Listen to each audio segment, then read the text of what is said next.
학교에 들어가고, 직장을 구하고, 연애하고, 결혼하고, 아이를 낳고, 그렇게 바쁘게 살아오는 동안 우리는 진정한 나로부터 조금씩 멀어져 왔다.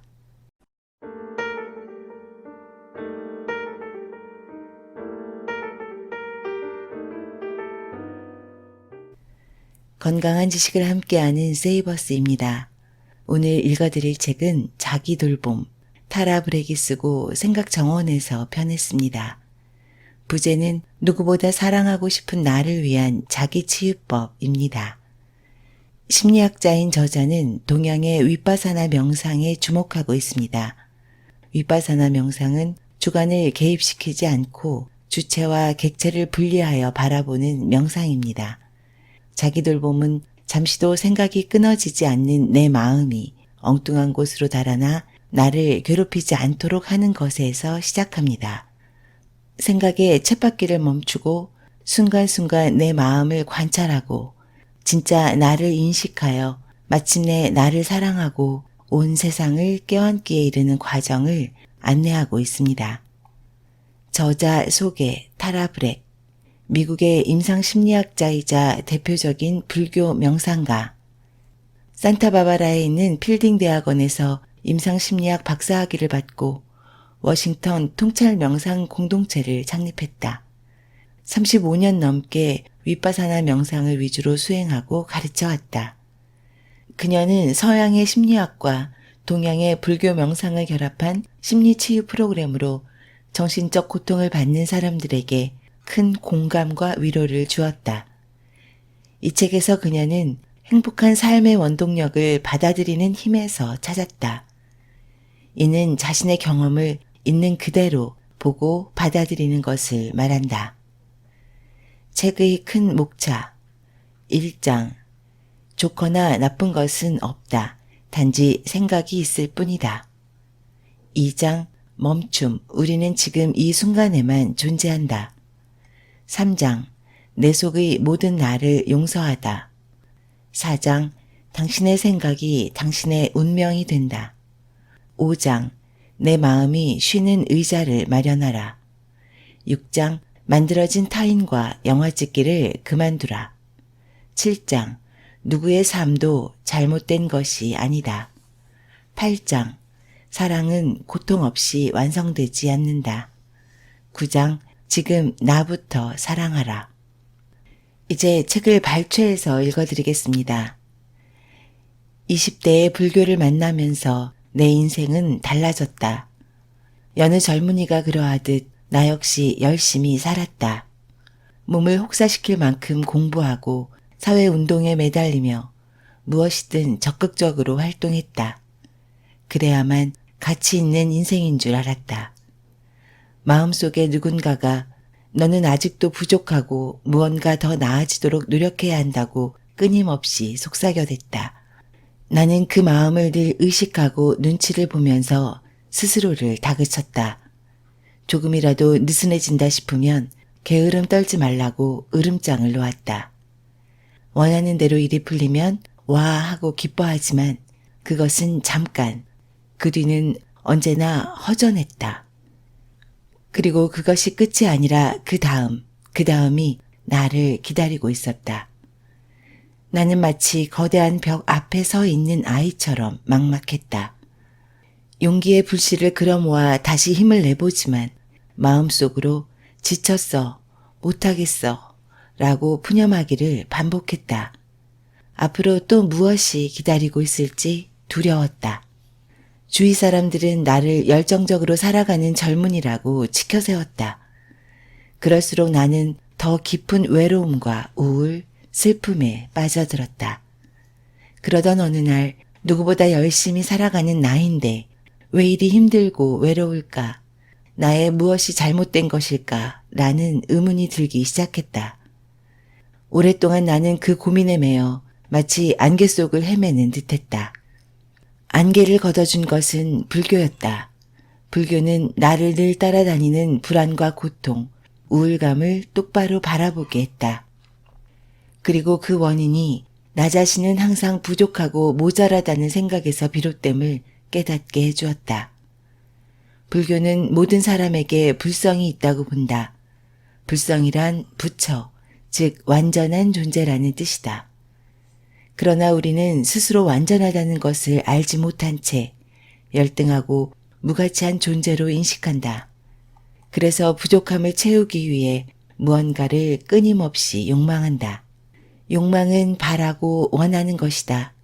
그 욕망은 비온 뒤의 죽순처럼 쉬지 않고 돋아난다. 영원히 채워지지 않는다. 거기서 우리는 좌절하고 괴로워하고 절망한다. 자신을 탓하며 원망하기를 반복한다. 부처는 완전한 존재로서의 자신을 깨달으라고 한다. 그것을 깨닫는 순간 스스로를 진정으로 사랑하게 되며 모든 욕망과 괴로움, 고통에서 벗어날 수 있다고 했다. 자기 돌봄. 지난 20여 년 동안 내가 학생들과 수련생들에게 강조한 것은 이 한마디로 모아진다. 자기 돌봄은 잠시도 생각이 끊어지지 않는 내 마음이 엉뚱한 곳으로 달아나 나를 괴롭히지 않도록 하는 것에서 시작한다. 그것은 나를 괴롭게 하는 생각의 쳇바퀴를 멈추고 순간순간 깨어있으면서 내 마음을 관찰하고 진짜 나를 인식하여 마침내 나를 사랑하고 온 세상을 껴안기에 이르는 과정이다. 깨어있는 것은 무엇인가? 깨어있기 혁명이라는 말이 있다. 깨어있기는 매 순간 나에게 일어나는 일과 그에 대해 내가 어떤 반응을 일으키는지 정확히 알고 있는 의식의 특징이다. 한마디로 현재를 자각하다라는 뜻이다. 혁명이라는 다소 격한 표현을 쓴 것은 깨어있기를 통해 나 자신에게 매우 크고 심오한 변화가 일어나기 때문이다. 오랜 시간 많은 사람들에게 깨어있기 명상을 가르쳐온 나는 이 단순한 수련법이 어떻게 스트레스를 감소시키고 정신적 명료함을 가져오며 우리의 가슴을 열어주는지 수없이 확인하고 경험했다.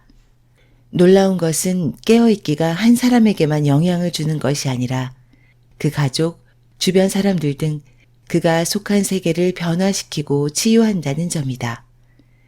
그 힘이 차츰 넓어지면 온 세상을 변화시킬 수 있다. 바쁘다는 것은 마음을 죽이는 일이다. 우리는 문득 삶을 제대로 살고 있지 못하고 느낄 때가 있다. 그 순간에 나는 어떤 모습인가? 이런저런 스트레스에 시달리며 가족이나 친구 등 가까운 사람들과도 진심으로 소통하지 못한다. 끊임없이 무언가를 사들이느라 바쁘다. 늘 다른 사람들의 시선을 의식하며 그들의 판단에 따라 이리저리 움직인다. 미래를 걱정하고 수많은 계획과 다짐을 세우느라 잠시도 생각을 놓지 못한다. 열심히 바쁘게 살아가지만 늘 뭔가 빠져있는 것처럼 허전하다. 한자 망할 망은 마음심과 망할 망으로 이루어져 있다. 즉 바쁘다에는 마음을 죽인다는 의미가 포함된다. 보통 정신없이 바쁘다는 말을 즐겨 쓴다. 그런데 정신이 없다면 과연 살아있다고 할 수 있을까? 우리는 태어나자마자 서서히 삶의 속도를 높여가며 인생에서 해야 할 일의 목록을 하나씩 행동으로 옮기며 살아간다. 학교에 들어가고 직장을 구하고 연애하고 결혼하고 아이를 낳고 그렇게 삶의 궤도를 바쁘게 밟아가는 동안 우리는 우리의 타고난 지혜로부터 그리고 가슴으로부터 조금씩 멀어진다. 인생에서 반드시 믿어야 할 두 가지. 몇 년 전 티베트의 지도자 달라이 라마와 교사들의 모임이 있었다. 한 교사가 치유와 자유라는 관점에서 학생들에게 도움이 되는 말을 해달라고 하자 달라이 라마가 말했다. 학생들에게 이렇게 말해 주십시오. 어떤 상황에서도 자신의 가슴과 자각의 힘을 신뢰하라고 말입니다. 달라이 라마의 그 말을 나는 지금도 잊지 못한다.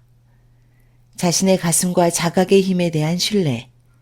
달라이 라마는 우리가 인생의 모든 고통에서 벗어날 수 있는 법을 정확하게 알려주었다. 사람들은 건강해지기 위해 운동을 한다. 그러나 마음의 운동은 하지 않는다. 행복해지기 위해 먹고, 음악을 듣고, 그림을 그리고, 여행을 한다. 그러나 마음은 돌보지 않는다. 현실의 고통과 괴로움을 없애기 위해 담배와 술, 약물을 복용하거나 어떤 특정한 취미에 미친 듯이 중독되기도 한다. 우리에게는 이미 행복해질 수 있는 능력이 충분한데 이를 믿지 않고 다른 무엇에서 찾고 있는 것이다. 지금 만약 당신이 슬픔, 분노, 절망, 질투, 갈등, 불안에 휩싸여 있다면 자신의 내면을 돌아봐야 하는 아주 중요한 시점이라는 뜻이다. 지금까지 살아온 나가 아니라 그 안에 진짜 나를 찾아야 한다. 한 그루의 나무에는 무수한 가지가 있다. 우리는 그 가지에 잎과 꽃과 열매만 바라볼 뿐 땅속에 뿌리는 보지 못한다. 가지 하나하나가 일상이 나라면 땅속 깊숙한 곳의 거대한 뿌리가 진짜 나다. 그 뿌리의 힘을 인식하면 봄, 여름, 가을, 겨울 나무에게 일어나는 모든 일을 있는 그대로 받아들이며 비로소 나무의 평화를 느낄 수 있게 된다. 깨어있기에서 가장 중요한 것은 우리의 태도다. 깨어있기는 지금 나와 나의 마음이 친구가 되는 과정이다. 우정과 관심으로 자신의 경험과 관계 맺는 법을 배우는 것이다. 좋거나 나쁜 것은 없다. 단지 생각이 있을 뿐이다. 고통을 바라보는 불교의 관점은 수많은 서구 심리학파들의 이론과 공통되는 점이 많다. 어쩌면 당연한 것인지도 모른다. 인간의 이성과 지혜는 여러 문화를 통해 비슷하게 드러나기 때문이다. 불교에서는 우리가 고통을 느끼는 것은 스스로를 분리된 자아로 생각하는 것에서 비롯된다고 본다. 여기에는 인간이 육체와 자신을 동일시한다는 존재론적인 인식이 있다. 즉 세상의 모든 생명체는 그것이 한 개의 세포로 이루어진 단세포 생물이건 인간처럼 복잡한 생명체이건 자신의 세포막 안은 곧 나이며 바깥은 내가 아니다 라고 생각하는 것이다. 이렇게 분리된 자아가 갖는 기본적인 기분은 두려움이다. 무언가 결여되어 있거나 뭔가 잘못되었다고 느끼는 것이다. 그 속에는 모든 생명체는 언젠가는 반드시 사라진다는 죽음의 필연성에 대한 불안이 자리한다. 결핍감과 죽음에 대한 불안은 생명체의 무의식 속에 즐거움이 있을 때는 그것을 꽉 쥐고 더 많이 얻으려 하고 불쾌함이 있을 때는 그것을 밀어내려는 자연스러운 반응을 일으킨다. 결국 분리된 자아라는 감각은 점점 강화되고 즐거움, 쾌락을 붙들려는 본능 또한 강해진다. 인간의 무의식 속에 뿌리내린 존재에 대한 불안감을 근본 불안이라고 한다. 종교는 자신의 자아가 어떤 식으로든 위협받고 있다는 불안감에서 탄생했다. 윌리엄 제임스는 세상의 모든 종교는 도와줘 라는 외침에서 시작되었다라고 말하기도 했다. 생각해보면 인간은 일생 동안 내 힘으로 어떻게 할 수 없어. 어떻게 하지? 라는 불안감에 붙들린 채 살아가는 듯하다. 두려움은 자아를 더욱 자극한다. 스스로를 두려움으로부터 보호하기 위해 정신적으로 다양한 전략을 쓰는 것이다. 무엇을 해야 한다, 하지 말아야 한다와 같은 강박적 사고와 자기 비난, 그리고 자기를 마비시키는 행위를 통해 두려움에서 벗어나려고 한다. 다시 말하면 이 모든 것의 핵심에는 근본적인 불신이 자리한다. 믿음이 하나의 소속감이라면 불신은 어딘가에 소속되어 있지 않다는 느낌이다. 불신은 자아를 나쁜 것이라고 느끼게 만든다. 스스로를 무가치하다고 생각하게 만든다. 그러나 역설적이게도 자아는 우리 내면의 진정한 평화를 찾아가는 여정에서 반드시 필요하다. 분리와 불안의 관계는 인간의 진화적 관점에서 보면 좀 더 명확해진다. 연구에 따르면 인간의 뇌는 하룻밤에도 10번씩 깨어 주변 환경을 살핀다고 한다. 뭔가 잘못된 것은 없는지, 위험은 없는지 확인하기 위해서다. 확인이 끝나면 다시 잠에 빠진다. 이렇게 기민하게 깨어있는 것은 진화의 결과다. 생명체는 늘 위험 속에 노출되어 있으므로 긴장을 늦추지 않고 깨어있어야 목숨을 유지할 수 있기 때문이다.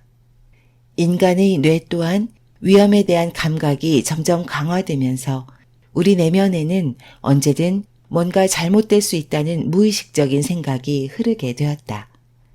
우리는 똑같은 괴로운 경험을 다시 하지 않기 위해 미래에 일어날지도 모를 문제를 예방하기 위해 강박적으로 계획을 세우려는 동기를 더 많이 갖고 있다. 이렇게 무엇인가가 잘못되었다는 느낌은 지속적인 마음 상태가 되어버린다. 우리의 정체성에 대한 감각은 그것에 낚여버린다. 나아가 우리는 단지 무언가가 잘못된 것이 아니라 내가 잘못되었다는 느낌에 매이게 된다. 우리는 지금 있는 그대로의 것이 아닌 지금과 다른 삶을 원한다. 그래서 지금 이 순간에 살지 못하고 그로부터 떠나 있게 된다. 다음에 맞을 시간, 즉 내일은 지금 이 순간에 갖지 않은 무언가를 갖고 있기를 기대하면서 살아간다. 자전거를 탄 우리는 어딘가에 도착하기 위해 끊임없이 페달을 밟는다. 어쩌면 이것은 우리가 갖고 있는 유일한 순간인 바로 지금, 여기로부터 계속해서 달아나는 것과 같다. 우리가 원하는 것을 얻거나 싫어하는 것으로부터 도망가기 위해 페달을 밟는 것이다. 그러나 우리가 열심히 페달을 밟을수록 우리는 우리의 본성, 우리의 집, 우리가 정말로 소중하게 간직해야 할 것과 만날 수 없게 된다. 우리가 습관적으로 현재 순간에서 멀어진다면 그것은 지금 여기에 있는 우리의 삶을 살지 못한다는 것이다. 여기서 살지 못한 삶이란 곧 우리가 느끼는 슬픔과 두려움, 우리가 갖고 있는 수치심, 우리의 열정 같은 것들이다. 그러한 감정들을 외면하고 모른 척하며 앞으로만 나간다면 진짜 나의 모습으로 진정한 삶을 살아갈 기회를 잃는 것이다. 지금 나는 슬픈가, 화가 나는가, 짜증이 나는가, 우울감에 젖어 있는가, 무기력한가. 시시각각 변하는 나의 현재 모습을 알아차리지 못하면 계속 같은 삶을 반복하게 된다. 그런 나에게서 주위 사람들은 멀리 떨어지려 하고 나 또한 다른 사람들을 품어 안을 수 없게 된다. 우리는 계획을 세우고 걱정을 하고 환상을 품고 타인을 비난하고 문제를 해결하느라 늘 바쁘다. 실제로 무슨 일이 일어나고 있는지 지금 잠시 느껴본다면 우리는 이제 다음번에는 무슨 일이 일어나지? 우리는 뭘 해야 하지? 라고 골몰하는 때가 많음을 알 수 있다. 오늘 하루만 살펴보라. 아침에 눈을 뜨자마자 오늘 할 일에 대해 생각하고 식사를 하면서 어제 실수한 일을 떠올리고 누구와 이야기를 하는 사이에도 미래의 일을 계획하고 잠시도 생각을 놓지 못한다. 한 가지 생각은 꼬리를 물어 똑같은 생각을 수십 수백 번 하기도 하고 이랬다 저랬다 생각하면서 후회하고 갈등하고 슬퍼하며 괜한 우울에 빠지기도 한다. 우리는 하루에 6만여 가지의 생각을 한다. 그중 98%는 지나간 일이거나 일어나지 않은 일들에 관한 것이다.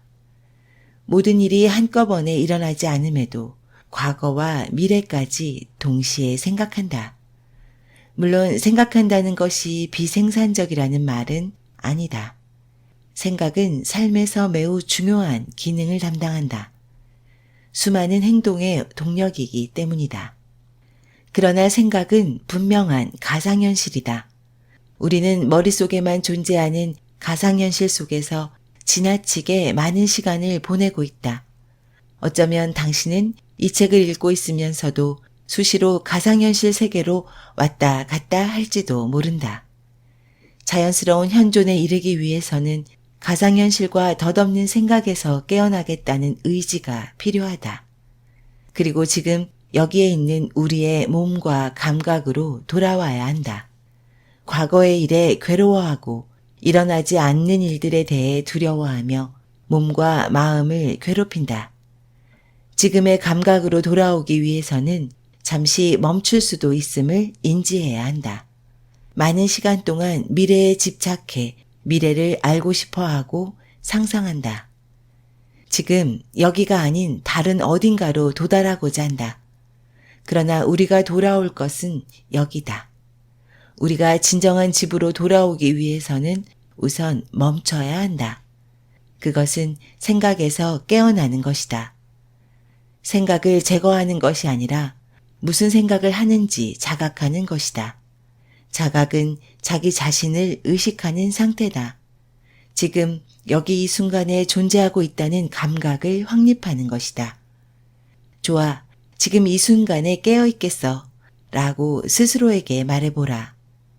그 순간 나 자신의 내면과 진정한 대화가 시작될 수 있다. 깨어있기는 두 가지 요소로 구성되어 있다. 하나는 지금 여기로 돌아오는 것이다. 팔리어로 사띠라고 하는 깨어있기는 기억한다는 의미다. 지금 여기 있는 것, 즉 현존을 기억한다는 뜻이다. 두 번째는 지금 여기에 머무는 것이다. 중심축으로 돌아왔을 때 다시 달아나지 않도록 하는 것이다. 그것은 배를 한 곳에 머물도록 하는 닷과 같은 역할을 해준다. 가장 일반적인 닷은 호흡법이다. 물론 사람에 따라 그 닷이 다를 수 있다. 어떤 이들은 소리를 이용하여 만트라를 외우기도 하고 동그란 원판이나 특정한 사물을 머릿속에 그리는 방법을 쓰기도 한다. 그 가운데 호흡법은 가장 효과적이다. 호흡에 집중하고 주의를 기울여 마음이 방황하지 않도록 하는 것이다. 이것은 일종의 집중 훈련이며 지금 이 순간에 안정적으로 머물도록 도와준다. 물론 호흡법만 배우면 깨어있기에 성공한 것이라는 생각은 잘못이다. 호흡과 같은 근거지를 사용하는 것은 마음을 안정되고 고요하게 하기 위한 여러 방법 중 하나일 것이다. 실제적인 깨어있기는 지금 현재 순간에 일어나고 있는 것을 있는 그대로 알아차리는 것이다. 호흡에 집중하는 것만이 깨어있기의 체험이라고는 할 수 없다. 호흡을 통해 자연스럽게 내 본연의 모습을 깨닫는다면 그 호흡마저 잊어버리게 된다. 호흡법을 포함한 명상법에 대한 집착은 오히려 진정한 깨달음을 방해하는 요소로 작용한다. 지금부터는 호흡 명상을 직접 한다고 생각하고 들어보시면 좋겠습니다. 자기 돌봄 연습, 호흡을 통한 멈춤 명상. 한 호흡에서 나를 깨닫다, 현재를 살지 못한다는 것은 보고 있어도 보지 못하는 것이요, 먹어도 먹는 것이 아니며 들어도 듣지 못하는 것과 같다. 만약 친구를 앞에 두고 다른 생각에 빠져 있다면 나는 친구와 함께 있는 것이 아니다. 내가 충실하게 살지 못한 현재는 낭비된 시간들이다. 낭비된 시간들은 상처와 고통, 무기력, 후회, 우울감 등 어떤 형태로든 나에게 돌아온다. 지금 이 순간을 살아가기 위해서는 다른 시공간으로 흘러가는 생각을 멈춰야 한다. 온갖 감정을 쫓아 헤매는 나를 지금 이 자리로 불러와야 한다. 멈춤은 집중이다. 멈춰서 현재에 집중하며 진정한 나를 발견하는 것이 명상이다. 사람들은 명상을 나와 먼 이야기로 여기지만 생각보다 가까이 있다. 명상은 진정한 자유로 향하는 문이다. 선입견과 편견을 버리고 잠깐이라도 명상을 경험해 보겠다는 의지로 마음을 열어라. 호흡 명상은 명상의 기본으로 나를 지금 이 순간으로 계속해서 돌아오도록 한다. 우리는 죽을 때까지 숨을 쉬지만 평소에는 전혀 느끼지 못한다. 기계적인 호흡이다. 그것은 마치 우리의 본성을 모른 채 삶을 마감하는 것과 같다. 호흡을 관찰하라. 호흡 명상은 공기를 들이쉬고 내쉬는 느낌을 천천히 관찰함으로써 지금 나의 존재를 깨닫도록 하는 데에 목적이 있다. 먼저 멈춤, 정지에 대한 느낌이 어떤 것인지 떠올려 본다. 멈춤은 하나의 빈 공간이다. 그 빈 공간으로 나를 데려가 보라. 바로 현존으로의 초대다. 이제 호흡에 의식적으로 주의를 기울인다. 숨을 들이쉬고 내쉬면서 자각이라는 수레바퀴의 중심을 느껴보라. 중간중간 심호흡을 크게 한다. 생생한 호흡 경험은 지금 여기를 자각하는 데 도움이 된다. 숨을 깊게 들이쉰 다음 모든 것을 내려놓는다는 자세로 천천히 숨을 내쉰다. 호흡이 자연스럽게 흐르면 공기가 몸속으로 들어오는 감각을 느껴본다. 숨의 감각이 가장 확실하게 느껴지는 곳은 코끝과 콧구멍, 가슴이다. 숨을 들이쉬고 내쉴 때마다 가슴이 불러오고 꺼지는 움직임을 느끼면서 편안하게 이완한다. 자, 이제 지금 여기라고 하는 현존의 감각을 느껴본다. 이것은 당신이 지금 여기에 있음을 아는 것이다. 호흡을 의식의 전경에 두고 의식의 배경에 있는 것들을 느껴보라. 방 안의 소리나 신체의 다른 감각을 알아차릴 수도 있다. 아니면 기분이나 감정을 알아차릴 수도 있다. 무엇이라도 그것을 다만 관찰하겠다고 생각하라. 모든 것을 받아들이겠다는 자각으로 주위에서 일어났다 사라지는 소리를 관찰한다. 소리에 귀를 맡기되 가까이서 들리는 소리를 알아차려 보라. 소리의 시작과 끝을 느껴보라. 소리와 소리 사이의 빈 공간도 관찰해 보라. 다음에는 먼 곳에서 들리는 소리를 느껴보라. 당신이 감지할 수 있는 가장 멀리서 들려오는 소리에 귀를 열어라. 이제 열린 마음으로 자각 속으로 편안하게 들어가 보라. 당신이 인식하는 모든 것들, 예컨대 형상과 소리, 맛과 감각, 기분 등이 일어나고 사라지는 과정을 열린 자각으로 느껴보라. 다시 호흡을 의식하며 날숨에 주의를 두어라. 당신의 몸과 마음 전체가 날숨과 함께 빈 공간 속으로 녹아 들어가는 것처럼 느껴보라. 당신의 자각이 무한한 공간, 완전히 열려있고 경계가 없는 공간과 하나가 된다고 느껴보라. 숨을 들이쉴 때 열림 속에서 단순히 머물러 보라. 아무것도 하지 않은 채 귀 기울이면서 깨어 있으라. 이제 들숨과 날숨이 부드럽게 흐르도록 한다. 호흡을 자신의 친한 친구라고 생각하며 당신을 자신의 현존과 다시 연결시켜주는 본거지라고 생각한다. 호흡을 다시 안정시키는 과정에서 당신은 호흡이 아닌 다른 것들을 경험할 수 있다. 지나가는 자동차와 바람, 새의 소리가 의식의 배경에서 들릴 수도 있다. 따뜻함이나 차가움을 느낄 수도 있다. 의식의 배경에 무엇이 있는 그것을 다만 그대로 내버려 두어라. 마음이 그것을 따라 쫓아가지 않게 하라. 그리고 계속해서 호흡에 머문다. 혹 명상에 집중하지 못하고 다른 생각에 빠져 헤매고 있는 자신을 발견한다면 잠시 멈추어 생각의 미로에서 깨어나도록 한다.